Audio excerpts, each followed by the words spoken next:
नमस्कार, भारत एक्सप्रेस देख रहे हैं आप और मैं हूं आपके साथ राधा प्रिया। पवन सिंह भोजपुरी इंडस्ट्री का वो नाम जिसकी आवाज गांव की गलियों से लेकर इंटरनेशनल स्टेज तक गूंजती है। अब राजनीति के मैदान में भी बड़ी एंट्री की तैयारी में दिख रहे हैं। 2024 के लोकसभा चुनाव में काराकाट से निर्दलीय उम्मीदवार के तौर पर चुनाव लड़ने वाले पावर स्टार पवन सिंह भले जीत नहीं पाए, लेकिन उन्होंने जरूर साबित कर दिया कि उनकी लोकप्रियता सिर्फ फिल्मों और गानों तक सीमित नहीं है, बल्कि राजनीतिक जमीन पर भी उनका बड़ा असर है। अब बिहार की राजनीति में एक नई चर्चा तेज हो गई है और चर्चा है पटना की हाई प्रोफाइल बांकीपुर विधानसभा सीट की। ये सीट इसलिए भी हाई प्रोफाइल सीट बनी हुई है क्योंकि नितिन नवीन यहां से विधायक थे, जहां बीजेपी किसी गैर कायस्थ चेहरे को उतारने की रणनीति पर काम कर रही है। और इसी कड़ी में सामने आ रहा है एक चौंकाने वाला नाम, पवन सिंह। सूत्रों के मुताबिक बीजेपी बांकीपुर सीट पर सिर्फ जीत नहीं बल्कि जीत का बड़ा मार्जिन चाहती है और इसके लिए पार्टी किसी हाई प्रोफाइल, हाई वेटेज चेहरे को मैदान में उतारने पर विचार कर रही है। ऐसे में भोजपुरी सुपरस्टार पवन सिंह का नाम राजनीतिक गलियारों में तेजी से चर्चा में है। लेकिन पवन सिंह का सफर सिर्फ स्टारडम का नहीं रहा, बल्कि विवाद, आरोप, रिश्ता टूटना और राजनीतिक उठापटक और चुनावी संघर्षों के बीच आगे बढ़ने की कहानी भी रहा है। सबसे ज्यादा चर्चा उनकी निजी जिंदगी को लेकर हुई, जहां उनकी दूसरी पत्नी ज्योति सिंह के साथ तलाक का मामला लगातार सुर्खियों में बना हुआ है। ज्योति सिंह ने आरोप लगाए कि पवन सिंह उन्हें साथ नहीं रखना चाहते और अब मामला कोर्ट तक पहुंच चुका है। मीडिया रिपोर्ट्स के मुताबिक एलिमनी यानी गुजारा भत्ते के तौर पर 10 से 12 करोड़ रुपए तक की मांग की गई है। इतना ही नहीं, कई बार दोनों के बीच घर के बाहर हाई वोल्टेज ड्रामा, पुलिस बुलाने और विवाद बढ़ने जैसी खबरें भी सामने आती रही हैं। यानी सुपरस्टार की चमक के पीछे निजी जिंदगी के तूफान भी लगातार चलते रहे। सिर्फ निजी जिंदगी ही नहीं, भोजपुरी इंडस्ट्री में भी पवन सिंह कई विवादों का हिस्सा बने। भोजपुरी अभिनेत्री अक्षरा सिंह के साथ उनका विवाद लंबे समय तक सुर्खियों में रहा। अक्षरा सिंह ने पवन सिंह पर पेशेवर और व्यक्तिगत रूप से परेशान करने का आरोप लगाए थे। इस विवाद ने भोजपुरी इंडस्ट्री को 2 हिस्सों में बांट दिया। सोशल मीडिया पर भी जबरदस्त बहस देखने को मिली। इसके अलावा भोजपुरी इंडस्ट्री के दूसरे बड़े स्टार खेसारी लाल यादव के साथ भी उनका टकराव लगातार चर्चा में रहा। दोनों कलाकारों के बीच सोशल मीडिया पर बयानबाजी, गानों के जरिए एक दूसरे पर निशाना और फैंस के बीच वॉर जैसी स्थिति कई बार देखने को मिली।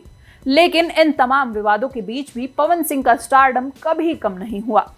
कहा जा रहा है कि बीजेपी पवन सिंह के ड्यू को भी पूरा करना चाहती है, क्योंकि 2024 के लोकसभा चुनाव में उन्होंने आसनसोल सीट से उम्मीदवार बनाया गया था, लेकिन पवन सिंह ने चुनाव लड़ने से इनकार कर दिया था। दरअसल बीजेपी द्वारा उम्मीदवारों की पहली सूची के नाम आने के बाद तृणमूल कांग्रेस के नेताओं ने सोशल मीडिया पर पवन सिंह के पुराने गानों के वीडियो और स्क्रीनशॉट शेयर करने शुरू कर दिए थे। बंगाल वाली माल, बंगाल से लिएंगे सौतन जैसे गाने के टाइटल्स को लेकर विवाद खड़ा हो गया। टीएमसी नेताओं और सोशल मीडिया यूजर्स ने आरोप लगाया कि उनके गाने महिलाओं, खासकर बंगाली महिलाओं को गलत और अपमानजनक तरीके से दिखाते हैं। टीएमसी नेता साकेत गोखले ने भी सोशल मीडिया पर पवन सिंह को निशाने पर लिया। भारी विरोध और ट्रोलिंग के दबाव के बीच टिकट मिलने के महज 24 घंटे बाद ही पवन सिंह ने एक्स पर पोस्ट पर कहा, कुछ कारणों से वे आसनसोल से चुनाव नहीं लड़ पाएंगे। उस समय उनकी इच्छा थी कि उन्हें बिहार या भोजपुरी भाषी इलाके से मौका मिले, लेकिन बात नहीं बनी। और फिर उन्होंने सोशल मीडिया पर ऐलान कर दिया कि वे बिहार की काराकाट लोकसभा सीट से चुनाव लड़ेंगे। उन्होंने एक्स पर लिखा था, माता गुरुतरा भूमेरी, अर्थात माता इस भूमि से कहीं अधिक भारी होती है और मैंने अपनी माँ से वादा किया था कि मैं इस बार चुनाव लड़ूंगा। मैंने निश्चय किया है कि मैं 2024 का लोकसभा चुनाव काराकाट बिहार से लड़ूंगा।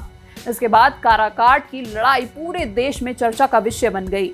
एक तरफ एनडीए समर्थित उम्मीदवार उपेंद्र कुशवाहा थे, दूसरी तरफ इंडिया गठबंधन के उम्मीदवार राजा राम सिंह और तीसरी तरफ थे भोजपुरी के पावर स्टार पवन सिंह, जो निर्दलीय मैदान में उतर चुके थे।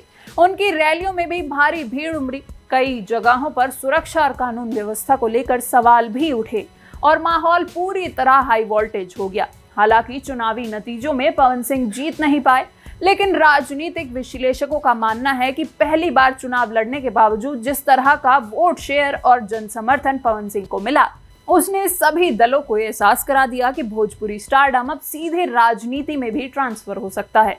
अब चर्चा बांकीपुर सीट की है, जो बीजेपी की मजबूत सीट मानी जाती है, और कहा जा रहा है कि पार्टी यहां सिर्फ सीट बचाना नहीं बल्कि एक बड़ा राजनीतिक संदेश देना चाहती है। सूत्रों के मुताबिक यदि बीजेपी किसी गैर कायस्थ चेहरे पर दांव खेलती है तो पवन सिंह सबसे मजबूत विकल्प हो सकते हैं। बताया जाता है कि राज्यसभा चुनाव से पहले दिल्ली में पवन सिंह की मुलाकात नितिन नवीन से भी हुई थी।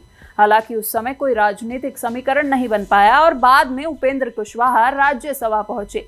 लेकिन इसके बाद से ही राजनीतिक गलियारों में चर्चा शुरू हो गई कि भविष्य में बीजेपी पवन सिंह को बड़ी भूमिका दे सकती है। इसी बीच बिहार की राजनीति में नैरेटिव भी लगातार बनाया जा रहा है कि बीजेपी आने वाले समय में राज्य में और मजबूत होगी, और ऐसे माहौल में बांकीपुर सीट को पूरी तरह सिक्योर करने की राजनीति पर काम कर रहे हैं। सोशल मीडिया पर भी पवन सिंह के समर्थक लगातार ये सवाल उठाते हैं कि बीजेपी ने पवन सिंह को मौका दिया या धोखा, और अब बांकीपुर सीट की चर्चा उनके समर्थकों के लिए एक नई उम्मीद बनकर सामने आ रही है, क्योंकि अगर पवन सिंह को बांकीपुर सीट से टिकट मिलता है तो ये सिर्फ एक चुनाव नहीं होगा बल्कि भोजपुरी स्टारडम और बिहार की राजनीति का बड़ा मेल माना जाएगा। सूत्रों का दावा है कि पवन सिंह सिर्फ विधान परिषद या राज्यसभा के रास्ते राजनीति में नहीं आना चाहते, बल्कि वे सीधे जनता के वोट से चुनकर विधायक बनना चाहते हैं, और यही वजह है कि वे खुद को जनता की अदालत में साबित करना चाहते हैं। इतना ही नहीं, राजनीतिक गलियारों में संभावना भी जताई जा रही है कि अगर पवन सिंह चुनाव जीतते हैं तो वे सिर्फ विधायक बनकर नहीं रुकेंगे बल्कि उन्हें मंत्री पद की जिम्मेदारी भी मिल सकती है। अब सवाल ये है कि क्या भोजपुरी इंडस्ट्री का ये पावर स्टार बिहार की पॉलिटिक्स का भी नया स्टार बनेगा? क्या विवादों से घिरे रहने वाले पवन सिंह जनता के नेता बन पाएंगे? क्या बीजेपी सच में बांकीपुर सीट से पवन सिंह पर दांव खेलेगी? और अगर ऐसा हुआ तो क्या पवन सिंह अपने स्टारडम को वोट में बदल पाएंगे? फिलहाल इन सवालों के जवाब आने वाला वक्त देगा, लेकिन इतना तय है कि बिहार की राजनीति में पवन सिंह अब एक अभिनेता या गायक नहीं बल्कि एक गंभीर राजनीतिक चेहरे के तौर पर देखे जाने लगे हैं। फिलहाल के लिए बस इतना ही। देश और दुनिया की ऐसी ही तमाम खबरों के लिए देखते रहिए भारत एक्सप्रेस।